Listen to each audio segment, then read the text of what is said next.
Right now, somewhere in the Pacific, a submarine is sitting on the ocean floor. No nuclear reactor, no massive crew. Just a diesel engine, a battery, and a weapon that can hit Mach 5. And as of this week, China just armed dozens of them with hypersonic carrier-killer missiles. This is the weapon the US Navy was not ready for. On February 16, 2026, Naval News confirmed what defense analysts had been dreading.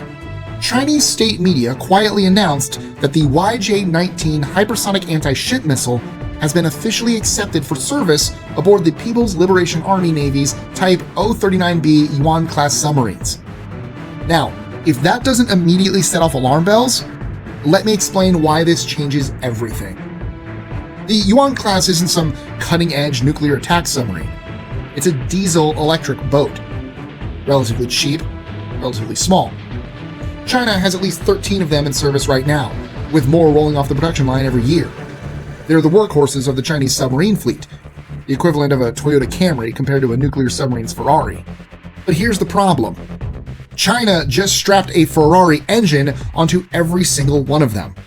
The YJ-19 is a scramjet-powered hypersonic missile. That means it doesn't just go fast, it sustains speeds of Mach 5 or above for the duration of its flight. And it launches from a standard 533mm torpedo tube. No vertical launch system required. No special modifications. You load it like a torpedo, what comes out the other end is a missile that travels a mile every second. And here's the terrifying part. China is now the only country on Earth that has armed non-nuclear submarines with hypersonic strike weapons.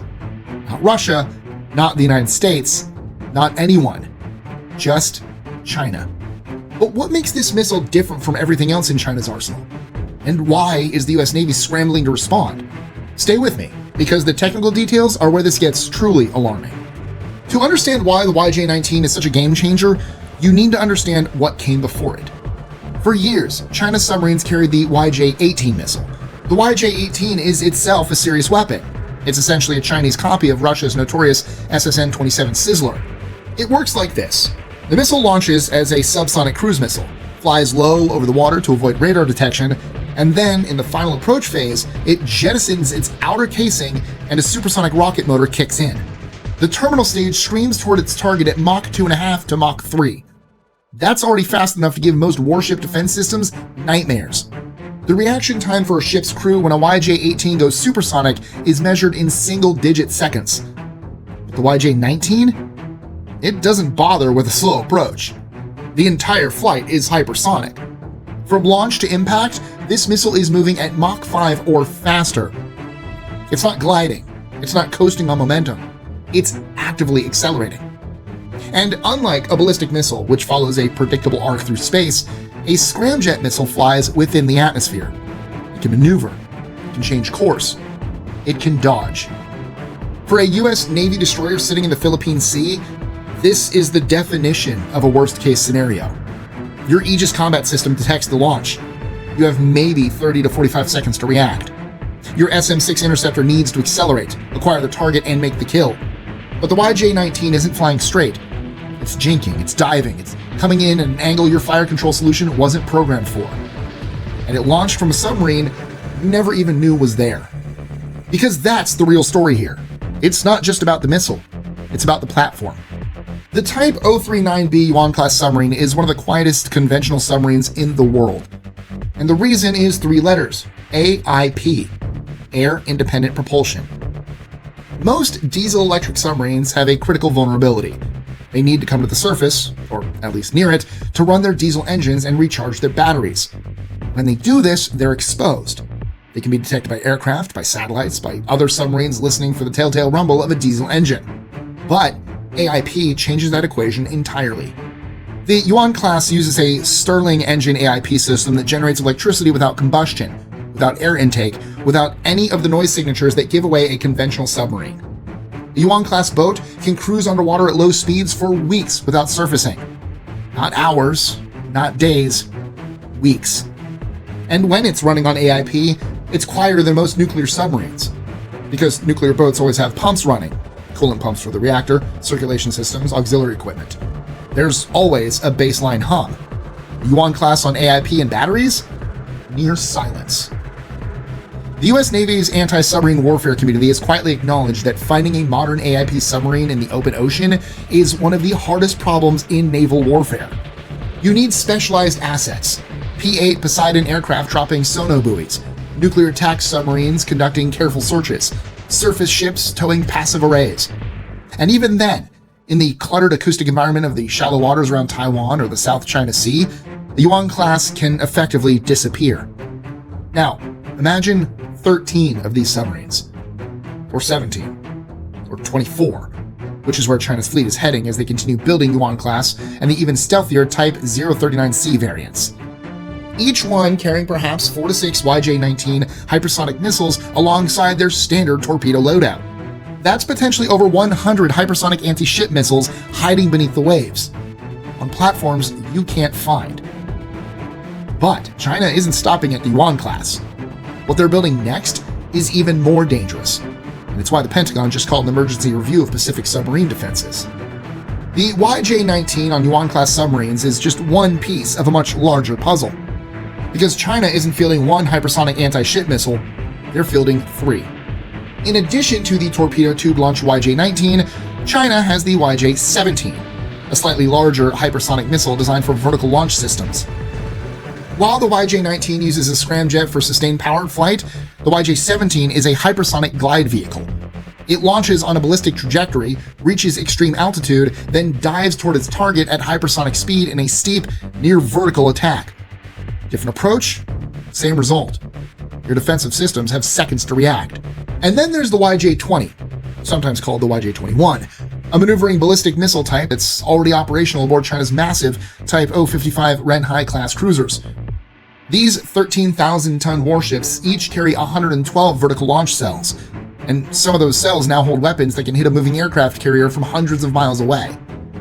3 different anti-ship missiles, 3 different flight profiles, 3 different targeting solutions your defense system needs to handle simultaneously. Now, compare this to Russia, supposedly the world leader in hypersonic missile technology. Russia has one submarine-launched hypersonic anti-ship missile, the 3M-22 Zircon. And here's where it gets embarrassing for Moscow. The Zircon can only be launched from submarines equipped with vertical launch tubes. That means Russia's massive fleet of Kilo-class diesel submarines, the backbone of their conventional submarine force, can't carry it. The tubes are too small, the wrong configuration. China solved this problem. The YJ-19 launches from a standard 533mm torpedo tube. That means every conventional submarine in China's fleet can potentially be retrofitted to carry a hypersonic carrier killer. No expensive modifications, no shipyard overhauls. Just load the weapon and sail. And the implications for the next-gen submarines are even more alarming. Just last week, literally 7 days ago, satellite imagery confirmed that China launched the first Type-09V nuclear attack submarine from Bohai shipyard. That boat is 110 to 115 meters long, with a beam wide enough to suggest vertical launch cells. If the Type-09V carries the larger YJ-17 or YJ-20, while the conventional fleet carries the YJ-19, China's submarine force will present a multi-axis hypersonic threat that no current defense system is designed to handle. And then there's the Type-041 Yuan-class, China's next-generation nuclear AIP hybrid submarine, a boat that combines the endurance of a nuclear submarine with the silence of an AIP system. Naval analysts believe this is the strongest candidate for the YJ-19 going forward. A submarine with nuclear-level range, AIP-level stealth, and hypersonic-level lethality. So, what does this mean for the US Navy right now, today, in the Pacific? Let's paint the picture. It's 2027. Tensions over Taiwan have escalated. The USS Ronald Reagan Carrier Strike Group is transitioning toward the Philippine Sea. Escorting the carrier are 2 Arleigh Burke-class destroyers, a Ticonderoga-class cruiser, and a Los Angeles-class attack submarine running screen ahead. Somewhere beneath the shallow, acoustically cluttered waters of the East China Sea, 3 Yuan-class submarines have been sitting on the bottom for days, AIP running. No noise, no emissions. Invisible. They received their targeting data hours ago via an extremely low-frequency transmission from shore. They know the approximate position of the carrier group, and they've been slowly repositioning to create a triangle, what submariners call a kill box. At a coordinated time, all 3 boats launched simultaneously. 12 to 18 YJ-19 hypersonic missiles erupt from the surface of the ocean within seconds of each other. By the time the first missile breaks the waterline, it's already accelerating past Mach 3. By the time the Aegis radar on the nearest destroyer detects it, it's past Mach 5. The cruiser's fire control system calculates the intercept solution. SM-6 missiles begin launching. But here's the problem. There are 18 inbound contacts, coming from 3 different bearings, all Mach 5, some of them maneuvering. The system wasn't designed for the saturation level at this speed. Some interceptors hit. Maybe most of them hit. But in the salvo of 18 hypersonic missiles, you need a 100% kill rate to protect the carrier. 95% means 1 gets through, and 1 is all it takes. This is why the Pentagon is terrified. Not because of any single missile, not because of any single submarine, but because of the combination: silent platforms, hypersonic weapons, massive numbers, coordinated attacks. China hasn't built a silver bullet. They've built a swarm. And right now, the US Navy doesn't have a proven defense against a coordinated hypersonic salvo from multiple submarine platforms. The technology exists in theory: directed energy weapons, railguns, next-generation interceptors. But theory doesn't stop a Mach 5 missile 30 seconds from impact. The US Navy isn't standing still. The Aegis Baseline 10 combat system has upgraded algorithms for hypersonic threat engagement. The SM-6 Block IB interceptor has enhanced terminal guidance for maneuvering targets. And the Navy is rapidly fielding the Helios laser weapon system on destroyers, which could theoretically engage hypersonic missiles at the speed of light. But the uncomfortable truth is this: China's strategy doesn't require technological superiority. It requires volume. Enough silent submarines, enough hypersonic missiles, enough simultaneous launches to overwhelm any defense. And with 13 Yuan-class boats today, growing to potentially 30 or more conventional submarines carrying the YJ-19, they're building that volume right now. The era of the aircraft carrier as an untouchable symbol of American power protection is not over, but it is being challenged in ways that didn't exist 5 years ago. And the challenge isn't coming from a nuclear submarine that costs $3 billion. It's coming from a diesel-electric boat that costs a fraction of that, sitting silently on the ocean floor, armed with a missile that moves at a mile per second. China put hypersonic missiles on their cheapest submarines. The US Navy, there's no escape from that reality. If you want to understand how the US Navy is fighting back against China's submarine threat, watch this video next, where we reveal the secret robot warships being deployed to hunt these submarines down. Subscribe and hit that bell so you don't miss it.